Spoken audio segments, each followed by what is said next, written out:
جنہوں نے پیغمبر کی ایک ایک ادا ہم تک پہنچائی ہے، یہ ہمارے محسن ہیں یا نہیں ہیں؟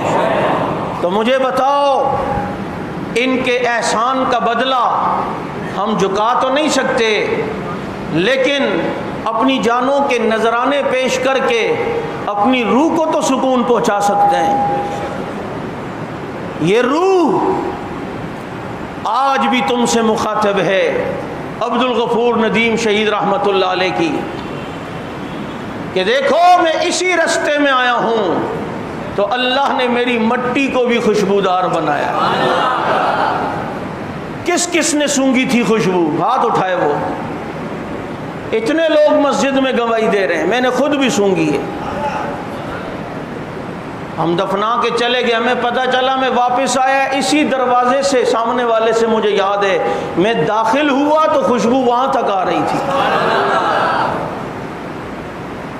یہ خوشبوئیں بتا رہی ہیں آؤ عظمت اصحاب رسول کے پرچم کو تھامو اور مستقل مزاجی کے ساتھ تھامو۔ اللہ تعالیٰ ان سے محبت و عقیدت نصیب فرمائے۔